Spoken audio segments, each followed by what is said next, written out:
The forest stretched out in gentle silence, a place he had walked through every day for decades. Far from human settlements, deep within the land people feared and called the Demon Forest, this was his healing spot, unchanging, peaceful, familiar. As he followed his usual path, a strange feeling made him slow his steps. Something was different today. He stopped and looked ahead, noticing a figure lying among the grass and flowers. A girl was there, completely still, her dark hair spread across the ground. The sight instantly shattered the calm he was used to. As he drew closer, recognition surfaced without hesitation. He knew this girl, and the quiet forest suddenly felt heavier than it ever had before. He moved closer and saw her face clearly, the shock hitting him all at once. Noah Gran. The name rang through his mind as disbelief shattered his calm. His eyes widened beneath the hood. This was his Oshi. It's mean, a favorite person or character you enthusiastically support.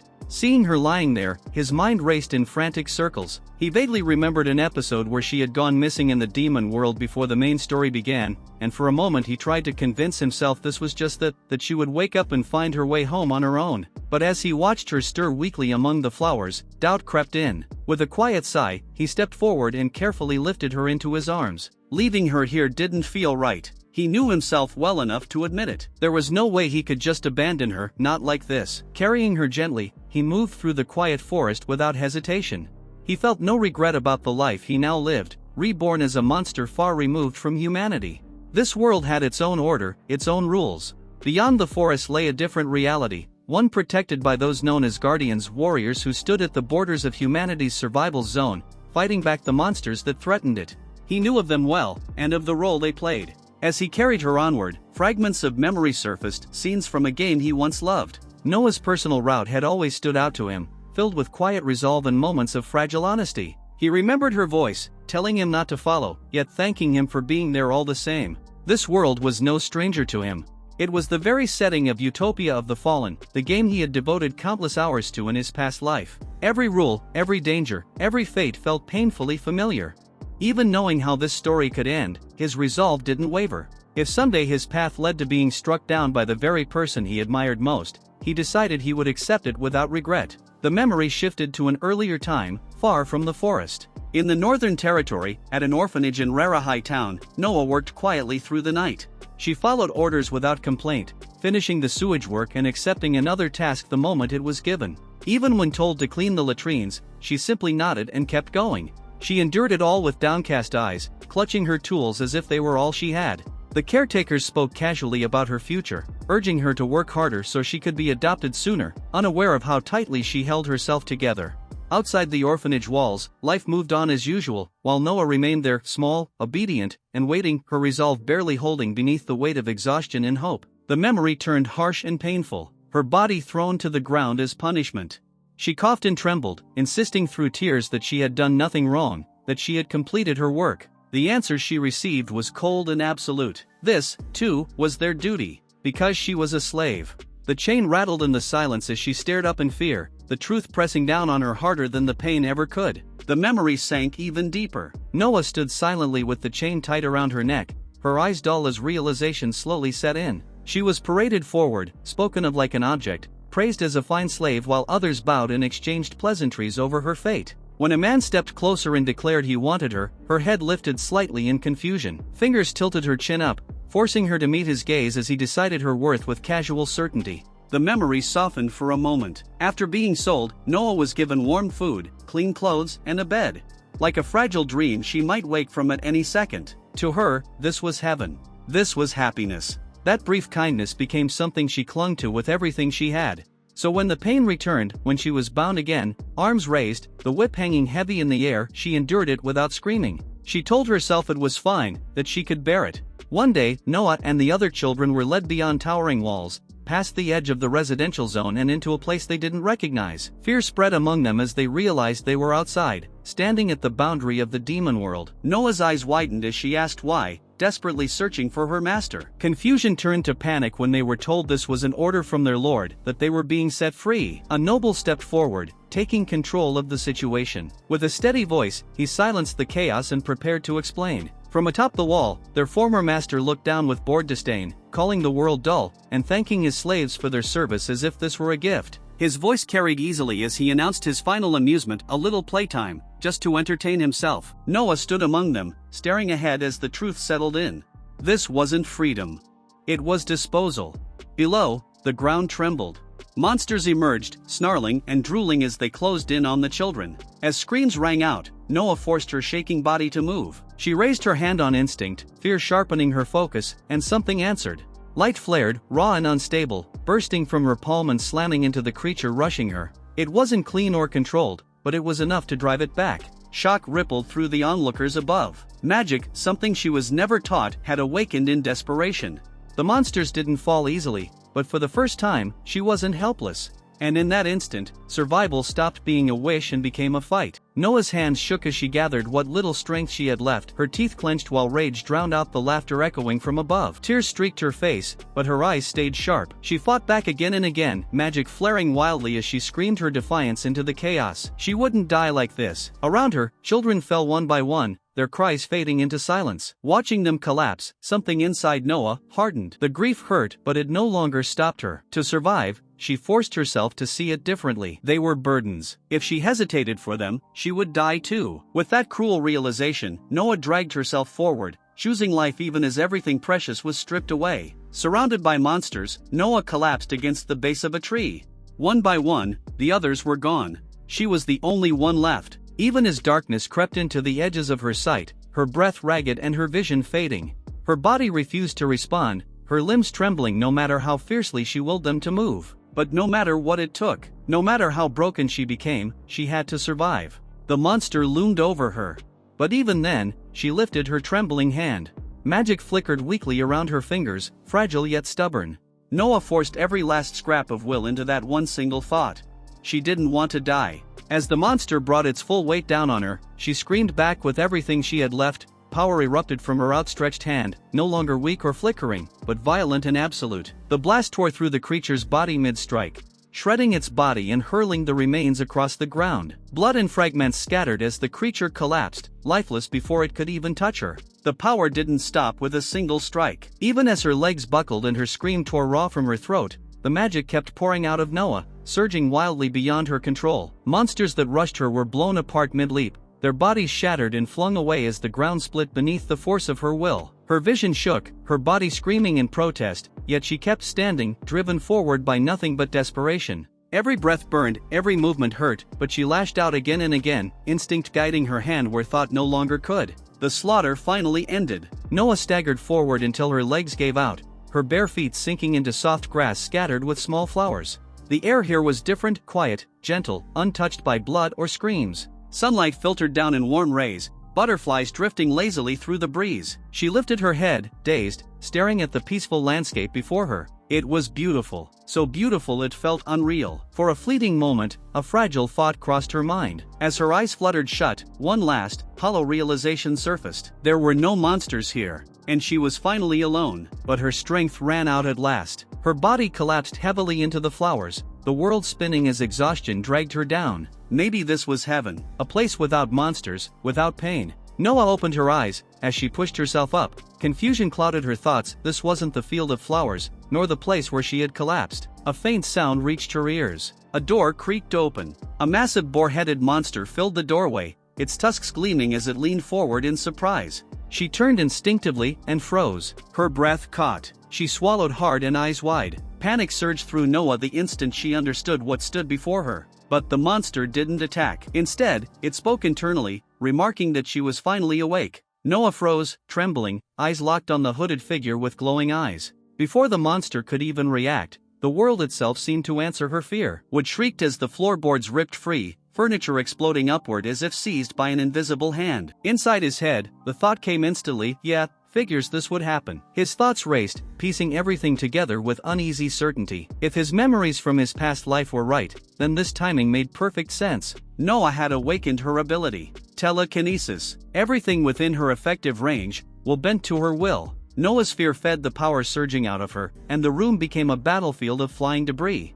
The debris surged toward him in a violent wave, planks, splinters, and shattered furniture screaming through the air. The monster didn't flinch. He lifted one hand. That was all it took. Flying debris were deflected aside in a clean, effortless motion. Noah's breath hitched as the last fragments fell harmlessly to the floor. With a simple wind magic, it can completely nullify her magic. Even though she had poured everything she had on that attack, Noah felt it then, a cold pressure sinking into her chest. This wasn't like the monsters she had fought before. This monster is on a completely different level. The invisible grip slammed into him without warning. Air crushed around his neck, tightening fast, snapping his thoughts into static. Inside his head, was she really trying to strangle him to death? The thought slipped in, absurdly calm. If I'm going to be killed by my Oshi, I'd die happy. That was what he used to think that, but he changed his decision and say, now it seems I won't be going that way. He stands over her, cloak drifting in the fading turbulence, glowing eyes fixed on her unmoving form. It's over now, she thinks calmly, not with triumph,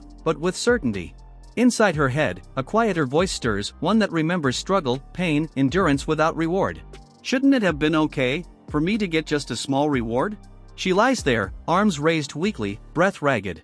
Her thoughts spill out in fragments, how she fought, how she always fought, how an ending like this feels unfair. At last, resignation wins.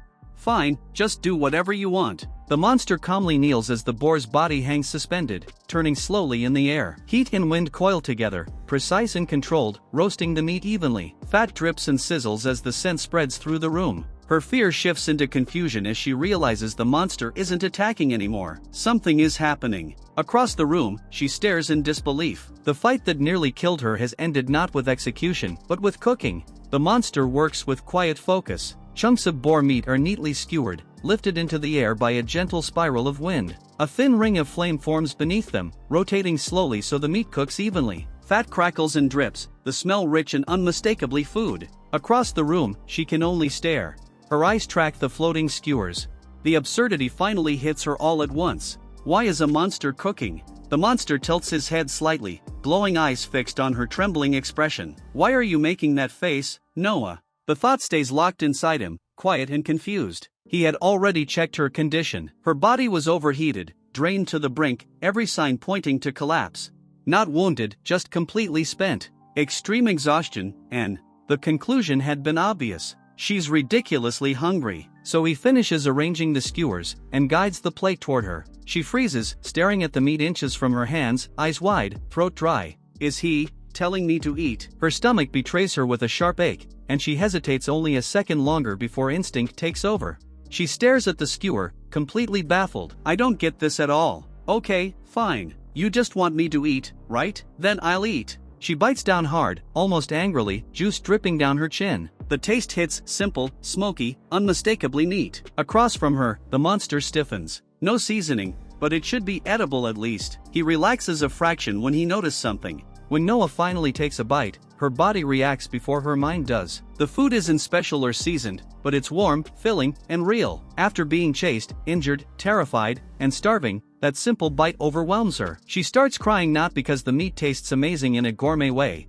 but because it reminds her she's still alive. The tension she's been holding onto, fear of monsters, fear of dying alone, fear of collapsing, suddenly releases all at once. Her tears are from relief, exhaustion, and gratitude mixed together. She keeps eating even as she cries, because her hunger is real and her body desperately needs it. For the first time since everything went wrong, she feels safe enough to stop fighting and just eat. When she tastes the meat, the flavor feels comforting rather than exciting. That comfort hits her harder than she expects. Her body has been pushed past fear and hunger for too long, and the moment she finally eats something warm and filling, everything she's been holding back spills out. The wide, empty space around them emphasizes how small and vulnerable she is in that moment, and the monster stays beside her. The monster already knows about Noah's past and remembers being emotionally moved by her struggles in his previous life. Even after being reincarnated as a monster, those feelings didn't disappear. However, in this world, humans and monsters are supposed to be enemies, so he's been avoiding humans on purpose to stay out of trouble. Seeing Noah like this changes everything. She's exhausted, crying, clinging to him, and clearly at her limit. At that moment, the idea of rules, factions, or staying uninvolved stops mattering to him. Abandoning her now would feel unnecessarily cruel. So the conclusion he reaches is straightforward: he can't ignore her anymore, and he can't leave her to suffer. Helping her isn't a strategic choice or a moral debate, it's simply the only thing that feels right to him in that moment. Suddenly Noah called to him. Exhausted, hurt, and overwhelmed, she asks, "Are you on my side?" On the monster's side, he's realized just how badly she's been hurt, how close she was to breaking completely. Seeing her like this confirms his decision. Leaving her alone or pretending not to care is no longer possible. The monster does not speak. When he answers, of course, it's not spoken dialogue, but Noah understands his answer anyway. Her expression changes so strongly, she realizes that he's chosen her side. That certainty is what finally calms her. Her tears soften, and she manages a small, relieved smile as she says thank you. The monster is thrilled to see his Oshi like this, and makes a sound in a way that feels more like actual speech, or at least a voice-like response. That's why Noah suddenly looks surprised and asks, "You can talk? So you can understand words?" The monster turns his head slightly toward Noah as she asks this. He's confirming that he fully understands language, not just reacting emotionally or instinctively. She started to laugh and say, "This is so messed up. Ever since she was born, my life's been hell. Being treated like an object was normal, with no one to save me from this hell." Noah reflects on the situation and finds it ironic. The one who saved her isn't a human hero, but a monster. Instead of being scared, she's calm about it now. Her fear has already passed. She then asks the monster if he has a name. For her, a name means recognizing someone as a person, not just a monster. The monster is confused. He thinks she means a human name, but he explains, internally, that he doesn't have one in this life. He doesn't even fully understand what kind of monster he is. Noah doesn't care about that. She brightens up and decides she'll give him a name herself. The monster is shocked and flustered by the idea of getting a name from his Oshi. Noah thinks seriously about what to call him. She notices that he looks ghost-like, dark body, glowing eyes, quiet presence. Based on that, she comes up with the name Rei. It's cute and simple, and it fits his appearance. The explanation note shows it's a wordplay. Rei can mean spirit or ghost in Japanese, which matches how he looks and feels. His inner thoughts explode. He calls it simple-minded because the name Rei is straightforward and innocent, exactly the kind of name a kind, honest girl would choose. When Noah asks, "So you like it?" he turns away sharply and insists that he don't care, but his body language says otherwise. He notices that Noah looks genuinely happy, and that alone makes him feel happy too. That realization catches him off guard. Wait. He reflects on the contrast. Before, she was just someone he admired from afar, his Oshi. Now she's standing right in front of him, alive and smiling, because he saved her. That makes the situation feel very real and heavy to him. He admits something important in his thoughts. Because he's a monster, he can't properly express his feelings or say what he wants to say out loud. Instead, he chooses a simple action, offering her food again, as his way of caring for her. The monster makes a silent vow to himself. Even though he can't say it out loud, he decides that from now on, he will always stay on Noah's side and protect her. This is his true promise. They sit together casually, sharing food. It looks peaceful and ordinary, which contrasts with everything that happened before. Noah quietly thanks him. She understands, even without words, that he helped her and stood by her side. Noah calmly says, "But I can't stay here." Even though she's smiling gently and holding the skewer, her expression is serious. Rei is clearly caught off guard. He wasn't prepared for the idea that she would leave so soon, especially after everything that just happened. Noah says she's thinking of going back. She apologizes to Rei and admits that she wouldn't be able to survive in the demon world. Even though she doesn't remember any happy memories from her old world, but for some reason she feel like she have to go back. Noah steps away from the bed and says, "So, this is goodbye." She's calm, not dramatic. Her body language shows hesitation, but her decision is already made. Rei's face shows he's silently processing it. Noah stands at the door and admits it's hard for her to leave, but she's still going, and thanks Rei for the food and everything he done for her. Noah looks back one last time and softly says bye-bye. She's smiling, but her eyes are wet. She's resolved, yet sad. Rei stays behind, watching her go, clearly shaken but accepting her choice. Noah runs away from the cabin.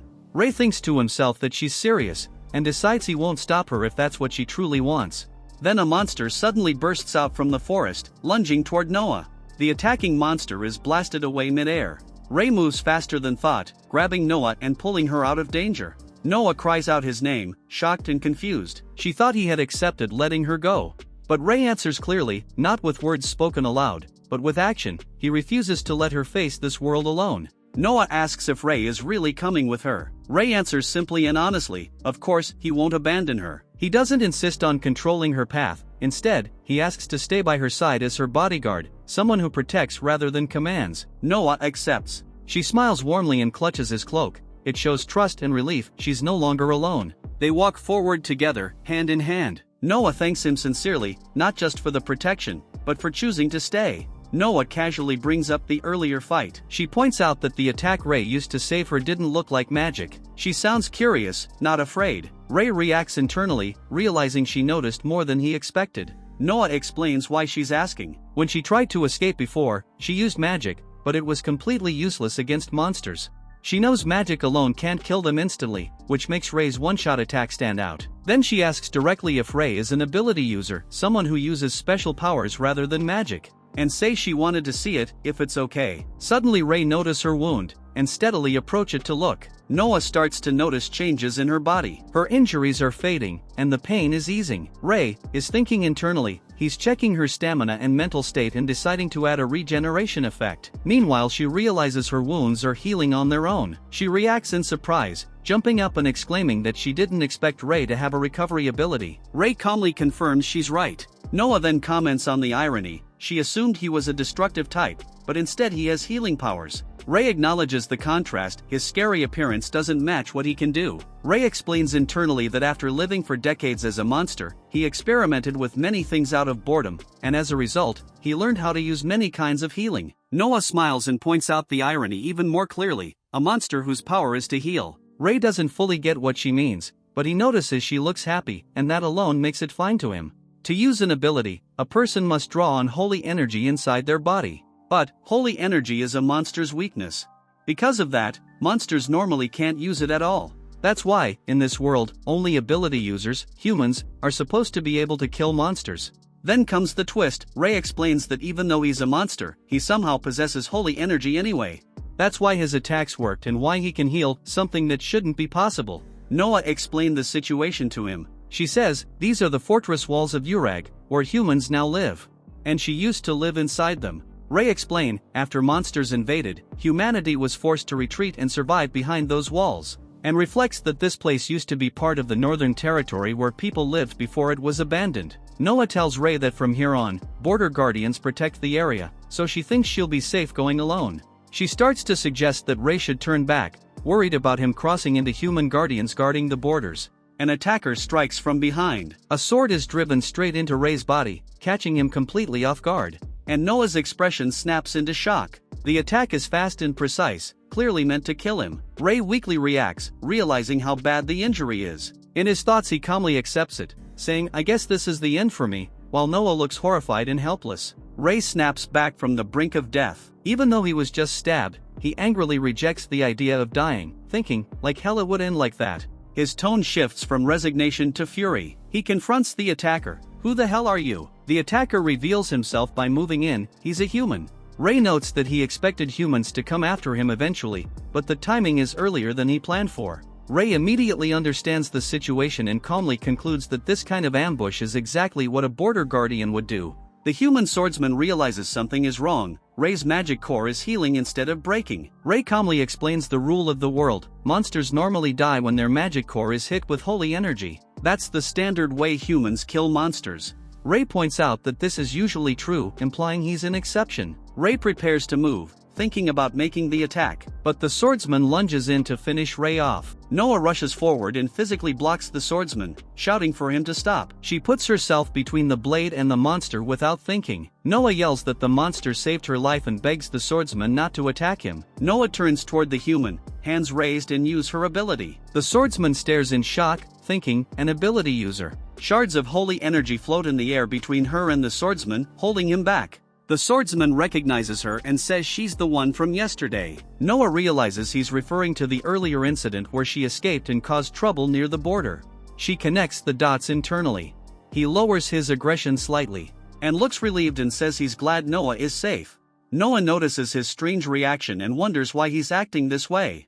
The swordsman apologizes and admits that the situation back then was beyond what he can handle alone, and asks them to meet the division head. The swordsman then introduces himself properly. He apologizes for his earlier aggression and says his name is Wolstale. He explains that he's a rookie border guardian, newly assigned to the southern border this year. He then reassures Noah that he is glad to know she's alive, and that the division head would feel the same. They're heading inside the city walls, toward the guardians' living quarters. The young border guardian realizes the monster is coming with them and points it out. After what he just witnessed, he decides he can't leave the monster behind. Then he suddenly runs ahead, saying can't be helped then, and grabs a cloak and turns back toward the monster, clearly intending to hide him so he can be brought inside without causing trouble. Will has hidden the monster inside a large cloak, with his face barely peeking out. He then says they have no choice but to hide him, since guardians are ability users and would immediately recognize a monster otherwise. Meanwhile, Rai asks internally, how do I look right now? He suggests they get moving, meaning they'll proceed toward the city while keeping the monster concealed. She then introduces herself properly as Noah Gran. Will then start to explain, as you know that, all guardians are ability users. They arrive inside the city, and Will reminds them to stay quiet so the monster won't be discovered and eliminated. The buildings inside are large and imposing, showing the importance of this area. Noah, with the ray still hidden under the cloak, is nervous and amazed by the place's size. Will goes to meet the division head, calling out his name and approaching the doors confidently. He then opens the doors and says he's coming in, while someone inside tells him to wait for his reply at least. Division head comments that there's no point knocking if someone is just going to barge in anyway. Will immediately apologizes politely for his behavior and formally introduces Noah. Showing respect and nervousness, Noah steps forward awkwardly and introduces herself, clearly tense and unsure how to act in front of someone so important. The division head realizes that Noah is actually alive, which genuinely surprises and relieves him. He then apologizes, saying that the tragedy happened because the Guardians couldn't stop the feudal lord's atrocities. This shows guilt and responsibility on behalf of the system. Noah responds calmly, saying he doesn't need to apologize, and makes it clear that the blame lies with those who committed the crimes, not with him or the Guardians. The division head responds seriously, saying he understands, but still wants her to accept his apology properly. Noah tells him that, if that's how he feels, she'll accept his apology. Will then comments that the division head overthinks things, lightening the mood. The division head relaxes and smiles. Ray thinks it's a peaceful atmosphere and he's glad Noah is safe. Will bluntly tells that worrying over everything will wreck his mental health. Ray revealed that, even though Will looks calm now, back then he was deeply relieved from the bottom of his heart when he learned Noah is alive. Then the topic changes, and they talk about Noah's huge sack. Will asks Noah, if you please. Then Ray slips out of the sack and floats freely in the air, shouting I'm free. Will then explains that this situation was beyond what he could handle alone. Division head is surprised, and admits he didn't expect it to actually be a monster, especially a species he's never seen before. Noah explains clearly that Ray saved her before, and that he doesn't attack humans. She's standing close to him to show her trust. Division head accepts that, he notes Ray's traits are very different from known monsters, and that monsters haven't appeared like this in years, but he can't ignore Ray because he's a monster. Noah explains that Ray understands human language even though he can't talk. Division head directly asks Ray if he's on Noah's side. Ray's answer is simple and emotional, because she's my Oshi, and shakes his head in agreement. Ray himself is surprised by how things are unfolding. Division head is clearly overwhelmed. He admits this situation is far beyond what he expected. Division head says he need to hold an executive meeting as soon as tomorrow. But Will stops him, saying there's more information to deal with. He then confirms what he suspects, Noah has already awakened her ability. Noah answers softly, yes. Will then explains the consequence plainly. Since Noah has become an ability user, she is required to serve as a guardian. He asks her directly if she's prepared for that, because she won't be able to return to her old life. Noah answers honestly that it's fine, she has nowhere else to go anyway. Division head accepts Noah's situation and says she's welcome as a guardian. And until the executive meeting tomorrow, he tells them both to keep a low profile. As the conversation turns back to abilities, Noah casually drops an important fact. Ray is also an ability user. When Noah says Ray is also an ability user, Will and Stale react in total shock. But Noah and Ray are calm. Noah casually gestures as if it's no big deal, while Ray tilts his head, quietly confused by their reaction. Noah is alone in a bath. The quiet setting and steam show she's trying to calm down after everything that happened. Noah's face shows she looks troubled and overwhelmed. She's not relaxed, she's lost in thought. She thinks that so many unbelievable things happened in such a short time, and wonders if it's all really real.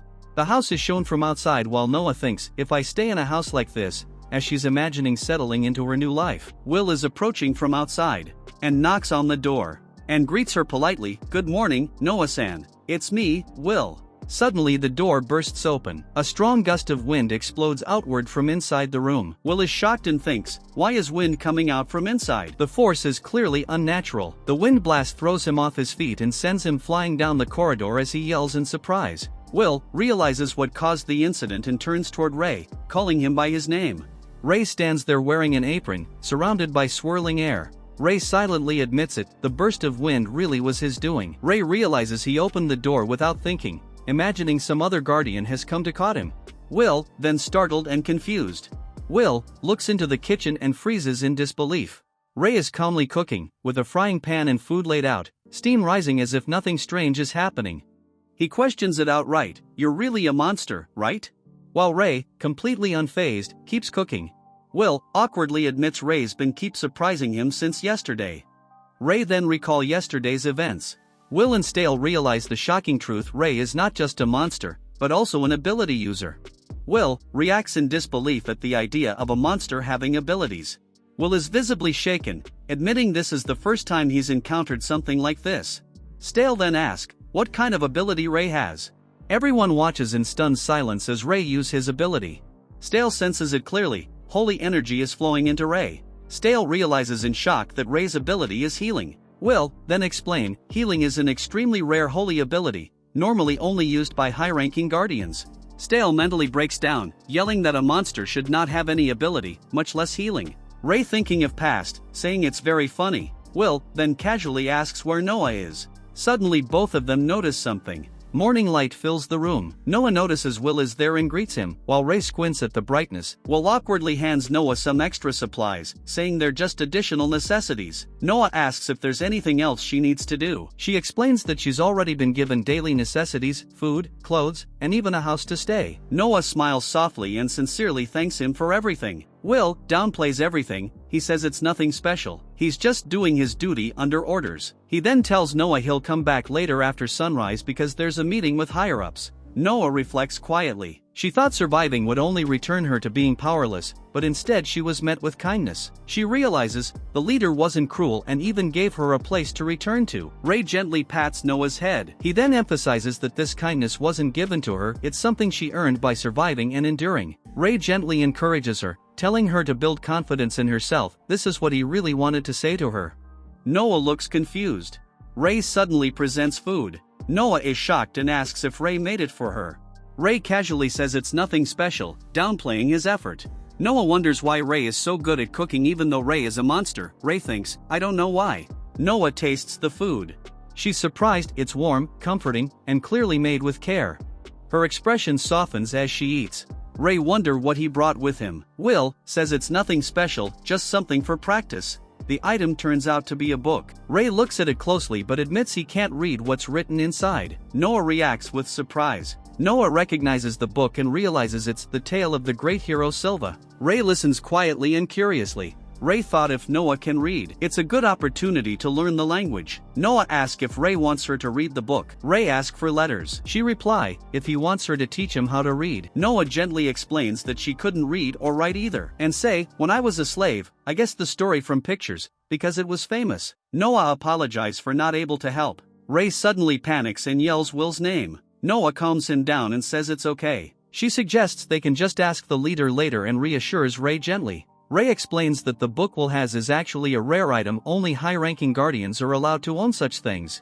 In exchange for those privileges, guardians are forced to risk their lives fighting monsters near Makai. Will then tells Noah it's time to go and reassures her not to worry. Ray explains that the system is unfair, here only young men and women are chosen to be guardians. Noah asks what the higher-ups are like. Will answers calmly that they're reasonable people, trying to ease her anxiety. They arrive at the door. Will asks if Noah is ready. She hesitates for a moment, then quietly answers yes, showing her nervousness before stepping into what comes next. The scene opens in a formal meeting room. Several high-ranking guardians are already seated around a large table, creating a tense, authoritative atmosphere. Stale steps forward confidently and greets them, saying he's been waiting. One woman looks irritated and confused, asking to liberate. What does this really mean? The other woman reacts with a teasing smile, clearly amused by what she's hearing. One guardian responds firmly that it's not something important. His serious expression shuts down further discussion. Another listens calmly and agrees, showing acceptance without making a big issue. A little girl speaks hesitantly, asking if there's really any problem with the situation. The guardians discuss the situation lightly at first, some laughing it off, but Stale points out, she knows the real issue with her ability. She points out, knowing something is wrong and choosing not to act is still a problem for her. She tries to diffuse the tension, telling everyone not to get too worked up and suggesting they calm down. Noah stands in the center. Ray in the sack clearly nervous, he admits that facing the higher-ups makes him tense, surrounded by their serious gazes. Stale explains that she'll be working with them from now on, setting a formal but welcoming tone, and asks Noah to introduce herself properly. Nervous but determined, Noah introduces herself and says she is 18 years old, bowing politely and asking for their help. Her stiffness shows how anxious she is. One guardian reassures Noah not to be so rigid and tells her it's fine to think of her like family. Rose steps in with a warm smile and introduces herself gently. Noah listens quietly, still shy but beginning to relax. A man mentions that he's heard she's been through a lot, speaking in a friendly, open way, and introduces himself as Eric and greets Noah casually. Noah reply, "Nice to meet you." Eric laughs it off, keeping the mood light, while the others also greet her. Another guardian says they're friends now and tells Noah to relax. The conversation turns playful. He then points out that person over there, Lilia, she's younger than you. Lilia scolds the man, Albert, for his comment about her age. Lilia casually raises her hand and says she hopes to become friends with her. Albert pushes the girl named Tsubaki. She freezes, stammers, and mentally goes blank, showing how nervous and overwhelmed she is. Tsubaki bows deeply in embarrassment, clearly flustered but trying her best to be polite. Stale steps in smoothly and welcomes her again, easing the tension. Noah answers softly. Ray admits he was worried about whether she'd be accepted, so he feels relieved and happy now. Ray suddenly reacts when Eric points out to Noah about the bag she's carrying. Stale steps in and refocuses the situation, telling everyone this is the main issue and asking Noah to help. Noah hesitates but agrees. Inside the bag, Ray thinks seriously. Facing the higher-ups like this forces him to think carefully. Even as a monster, he can't act carelessly here. The monster stands in the center, surrounded by the high-ranking guardians. In its head, it wonders, can I really make it out alive, showing fear and pressure. Everyone watches silently. The atmosphere is heavy, no one is interrupting, and the monster feels judged from all sides. A close-up of a shocked eye emphasizes the seriousness of the moment. One of the guardians, Lilia, reacts physically, tense and uneasy. Tsubaki suddenly lunges forward and swings her sword at the monster. It's a fast, instinctive attack. Ray doesn't move to counterattack. Inside its head, it calmly realizes, looks like it's impossible, and accepts that it won't be able to avoid what's coming. Will intercepts Tsubaki's sword strike mid-attack. The clash is violent and sudden, sparks fly as blade meets blade. Will throws himself in front of the blow to stop it, showing pure reflex and resolve. The force of the clash knocks Will back, his body spinning away from the center of the room. Noah shouts Ray as the situation escalates. Her expression hardens, she extends her hand, and energy begins to gather around her fingers. Noah reaches out instinctively, but her face shows fear and hesitation. Stale steps forward and stops her. Tsubaki suddenly drops to her knees, trembling. She realizes her monster aura reacted on its own when she detected a monster. Tsubaki bows deeply and apologizes, overwhelmed with guilt and fear, even though she didn't mean to hurt anyone. Noah rushes to Ray and checks on his condition. Ray realizes he couldn't react in time because Tsubaki's attack was simply too fast. Lilia points out that Tsubaki isn't calm at all, criticizing her stance and saying her way of drawing the sword is flawed. Eric explains that when she detects monster, Tsubaki enters combat mode, and she becomes completely focused. Tsubaki admits she's not good at things like staying calm or holding back, showing her frustration with herself. Stale thanks Will for the help. Will replies that this outcome was predictable given the situation. Ray notices that Noah is in a bad mood. She looks irritated and sharp, clearly unhappy with what just happened. The leader sees that Tsubaki has finally calmed down and decides it's time to move on, saying they should properly begin the explanation. Everyone gathers around the table again. The leader formally introduces the monster, stating plainly, his name is Ray. Ray stays silent, the room going quiet as all eyes turn toward him. The guardians react with surprise. Tsubaki peeks out nervously, while others look shocked. This situation is clearly outside what they expected. They realize something important. Ray isn't just a monster. He understands their words, didn't fight back earlier, and may even be an ability user. One of them admits it's the first time they've ever heard of a monster helping humans. The group discusses Ray's ability. It's clarified that his power is healing, and Stale points out that he doesn't act violently. He's not the kind of being they can simply discard. Rose asks, same ability as hers? Ray silently responds by nodding, confirming what they're saying. They also clarify that his healing works on a single target, unlike her AoE-type healing. The realization sinks in, even single-target healing is extremely valuable. One guardian reacts with disbelief, saying that being able to do this freely is incredible, while others look shaken by how rare and dangerous this ability could be. Stale asks directly if he can use his healing on Eric and others. Ray quietly agrees, showing no resistance. Internally, Ray points out that the higher-ups' trust in him seems unusually strong, and monsters normally shouldn't be allowed this close, yet he stands right in front of them, and no one feels immediate danger. He thinks a single monster alone isn't a threat, especially compared to everything else they face. Rei reflects inwardly, admitting he couldn't react to Tsubaki during the earlier clash, reinforcing how abnormal her presence and speed really is. Everyone reacts to Rei's performance. Rose praise his ability and admit it's impressive and more practical than hers. Stale explains her ability clearly. It weakens monsters in the area while strengthening allies' endurance at the same time. He notes that her healing ability is especially valuable because it does both at once. Eric joke and reassure Rose that her burden won't get lighter anytime soon because her power is too useful. Rose is embarrassed but clearly acknowledged as important. Rei quietly agrees in his own way. Rei explained that her ability also applies a debuff to monsters, while the holy energy works like a buff for allies. He explains its own ability, it's single target, so while the effect may be stronger than Rose's, it can only affect one enemy at a time. Rose concludes that in battles with many enemies, her area type ability is more practical, especially combined with healing support. She also admits that if Rei were an enemy, it would be extremely troublesome to fight. Rose agrees, saying until Rei can be trusted, it would be better if someone higher ranked keeps an eye on him. Eric explains that accepting Rei here was also his suggestion, showing he had already thought this through. Tsubaki reply, she doesn't have any problems. Albert adds a clear warning, if Rei is a friend, he'll be welcomed, but if he becomes an enemy, there will be no mercy. Lilia says she has already seen the future, so she has no objections, and agrees with keeping Rei under supervision. Everyone gathers around the table and reaches a mutual agreement, officially deciding how Rei will be handled going forward. Rei announces happily that they've been accepted by the higher-ups, though with the condition that they'll be monitored. Noah looks relieved and grateful, clearly happy that things worked out. Lilia asks how this decision will be explained to the others later. Stale explains the plan, when the time comes, you will help me persuade that person, but for now, they'll proceed slowly and carefully.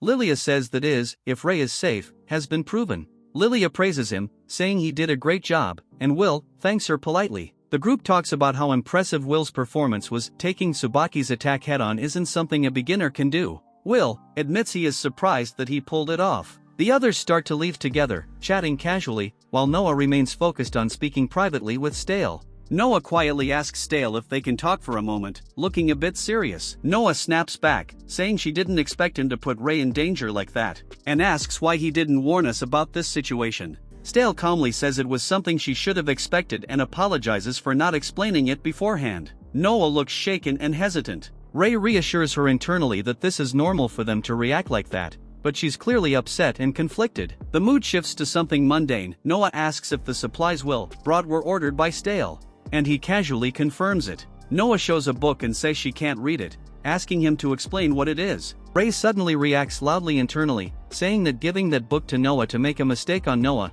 I will never forgive you. Stale looks confused and admits he doesn't really know about that book. Stale then notices Will. Stale realizes something and smirks, saying he understands now. Rei notices Stale smiling, and asks what's with his smile. I'll brush you too. Stale explains that the book is probably a gift from Will, since Will always looks out for Noah.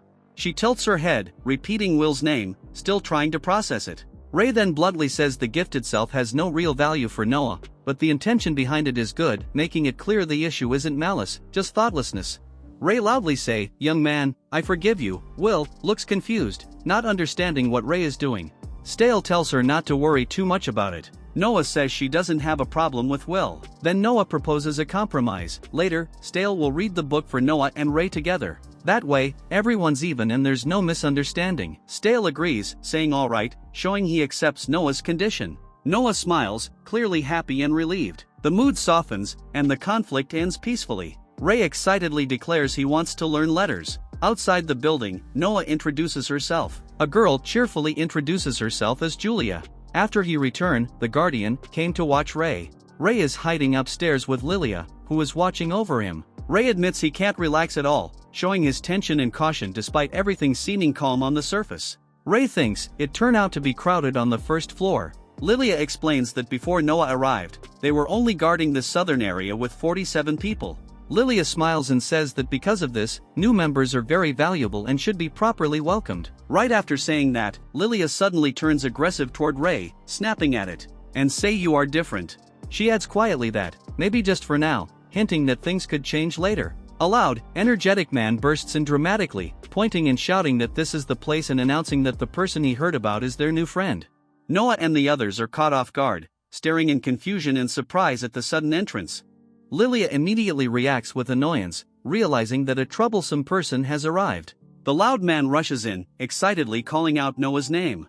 He introduces himself as Ruah and immediately asks Noah for her name, acting overly familiar and energetic. Ruah suddenly leans in aggressively and asks how strong Noah is, his expression intense and confrontational. Ray is completely confused, tilting its head with question marks, while Lilia reacts nervously, sensing trouble. Lilia angrily scolds Ruah for barging into someone else's house without permission and for being rude. Ruah laughs it off, saying it's no big deal and that he's fine with being blamed. Ruah suddenly shifts focus, saying there's something more important. He notices Noah is there and gets excited again, ignoring Lilia's anger. Ruah demands to know Noah's power. Noah, confused, asks what he means by power. Ruah insists it's strength, nothing more and nothing less, setting up his obsession with measuring how strong she really is. Noah looks uneasy and hesitant, clearly uncomfortable with the question about her strength. Noah explains that when she talks about strength, she doesn't mean raw power. She says she's not especially strong in that sense. Ruah reacts with surprise, wondering if there's a real difference in what they mean by power. Ruah accepts her answer but still insists. Since he can't judge her strength just by words, he says he wants to measure her power directly, setting up a confrontation. Ruah suddenly lunges forward, excited and aggressive, shouting at Noah to fight him. Noah looks shocked and confused by his intensity. Noah is left staring, clearly unsettled and unsure what to do next. Meanwhile, Ray upstairs, wondering what is happening down there. Ruah gets even louder and impatient, demanding to know Noah's power. Lilia steps in front of Noah, scolding Ruah and telling him to ask Stale properly if he wants to fight. The situation is forcefully shut down. Ruah gets slammed onto the table and told to stop. Julia drags Noah away to calm things down, apologizing to her, while Lilia grumbles that she's busy and you will come back later. Ruah is shown being overly aggressive and loud, with others commenting that he always acts like this with newcomers. It's implied Will used to be a victim of this behavior too. Noah wonders if she can refuse, but the others suggest there's no harm in trying. Another girl asks what Noah plans to do, and whether she wants to fight. Lilia explains this is actually a good chance to measure Noah's strength as a guardian. Lilia admits she's just annoyed by how things escalated, then told Noah to quietly think it over and accept it, saying trying this might be a good idea. Noah asks them to wait and heads upstairs, telling them to give her a moment. Ruah eagerly agrees to fight and gets fired up. Ruah takes that as her getting ready and excitedly says he'll wait at the training area, then runs off. Lilia tells him to let Noah finish speaking first, showing Noah is still uneasy about the situation. After he leaves, Noah sighs and asks Ray if he have listened to the conversation. Noah asks Ray what he thinks of this situation. Ray explains that when dealing with people like Ruah, it's sometimes better to go along with their requests for now. Ray then thinks of her future. Ray tells Noah that she also needs to understand how strong she actually is, not just rely on others. Noah holds the armor Ray has given and asks if that means Ray agrees with her fighting. Ray added that Noah should gain real combat experience so she can judge danger properly herself. Noah finally agrees to try. She smiles with resolve, saying she'll give it a shot since she's already a guardian. Lilia tells Ray to take care of the house, meaning he can't watch. Noah says she'll go ahead first. Ray watches her leave, a bit surprised and quiet, as Noah heads out toward the training area. Ray complains that he really wanted to see Noah fight. The scene shifts to a wide view of the training grounds where people are gathering, while word spreads that Noah and Ruah are about to battle. Ruah excitedly announces that Noah has arrived and says he's been waiting for her. Noah appears calm but slightly tense as she steps forward. Someone asks if Noah is ready. She looks nervous and hesitant, clearly feeling the pressure of the situation. Lilia encourages Noah to just do her best and use all her strength. Ruah confidently tells her to go all out against him. After a brief pause, Noah quietly agrees. Noah looks nervous while Ruah loudly reassures everyone that this is just training and that he'll hold back. Lilia steps in and explains the rules clearly. The fight continues until one side gives up, or she says stop. Noah quietly agrees, still tense, while Ruah answers enthusiastically and confidently, clearly excited to start the match. Lilia shouting for them to begin. The fight starts. Ruah rushes straight at Noah at high speed. Ruah leaps high into the air, closing the distance in a single jump. Noah raises her arms defensively, shocked, realizing how insanely high Ruah's jump and speed are. Ruah then ready to throws a powerful punch aimed directly at Noah. He suddenly stops mid-air, with Noah's ability. Ruah notices he's floating, and concludes that this must be Noah's ability. Suddenly Noah noticed something. He broke free from her control and charges again with full force, clearly unharmed and more aggressive. He comment, she is still weak, and wants Noah to show more of her power. Noah activates her magic, calling out earth magic and aiming it downward at Ruah while he's attacking. The ground turns into mud beneath Ruah, his charge is forcefully dragged down and smashed into the softened earth. And using her telekinesis he pulls his legs upward, trapping him. Ruah twists his body and slams himself into the ground, using brute force to break free from the mud trapping him. Noah backs away slightly, reacting with strain and caution as Ruah regains full control and prepares to continue attacking. Ruah stands up from the mud, shaking it off. He praises Noah's fighting style and calls it interesting. He's grinning wildly, clearly enjoying the fight and getting excited. Noah clenches her fist and thinks to herself, even with magic, she still can't bring Ruah down. She realizes he is neutralizing her telekinesis with raw physical power again and again. The two face each other at a distance. Noah hesitates, wondering if there's really no other way to deal with him. Stale calmly analyzes the situation, noting that telekinesis is dangerous especially in city area places full of objects. Julia then point out, the training ground is almost empty. Stale wonder what she is going to do. She decides she has to try something, even if it's uncertain. As she gathers power on her hands, Noah spreads her hands and uses telekinesis to lift and scatter small rocks around the field. Ruah immediately charges straight at her without slowing down. The people watching realize she's controlling gravel. They note that while the stones aren't huge, there are a lot of them. Noah's focuses, she thinks to herself that she has to create an opening somehow, no matter how. Ruah keeps rushing forward, calmly analyzing the situation. He realizes that when he dodges or reacts, there will inevitably be a brief opening somewhere, and Noah is trying to exploit that moment.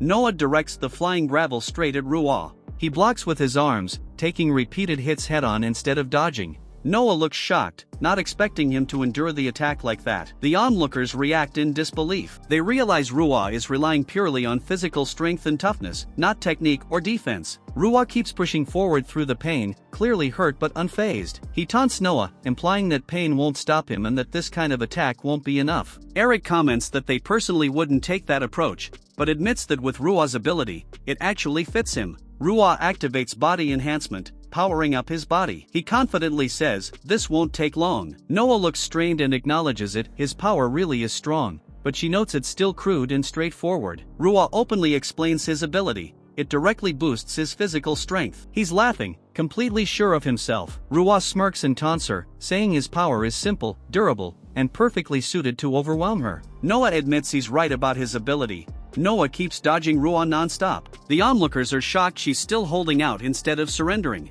The observers remember that Noah only awakened her ability 2 days ago, making her performance even more surprising. The realization fully sinks in. Noah really is a brand new ability user, which makes her endurance and control impressive, but also worrying. Noah continues fighting, clearly inexperienced but pushing herself hard. They call her a strong rookie. The observers notice Noah is clearly exhausted and suggest stopping the fight, but they decide to trust Lilia's judgment as the supervisor. The fight continues. Noah struggles to keep her balance while Ruah presses forward aggressively. Noah is sent flying back by the blow, showing that her fatigue has finally created an opening Ruah could exploit. Ruah finally thought he will lands a clean hit, shouting gotcha. Ruah charges in again with a heavy attack, confident he's cornered Noah. Ruah is shocked, realizing something is off about her movement. It's revealed that Noah is using her ability on her own body to move, boosting or redirecting herself with telekinesis instead of just throwing objects. Ruah grins excitedly, saying it's getting interesting, but Lilia steps in and declares the match should stop here. Lilia firmly announces the result. Ruah is the winner and physically stops him before he can continue.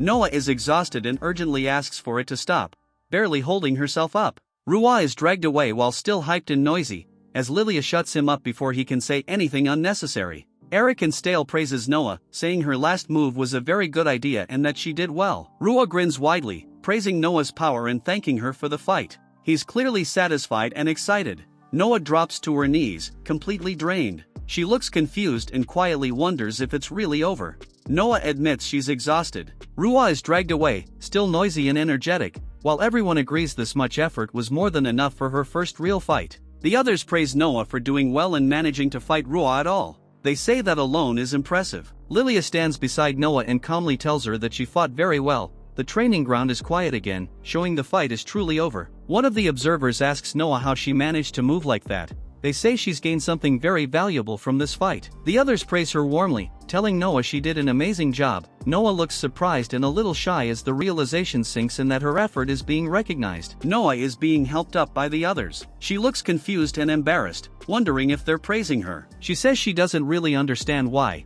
but she's clearly exhausted. She admits she feels extremely sleepy, showing how drained she is after the fight. Ray's figure bluntly appears as she remembers his cooking. She says that, when she goes home, she will ask Ray to make food. They realize Noah has gone quiet. Then someone noticed that Noah has fell asleep, ending the scene with a calm, gentle moment after everything that happened.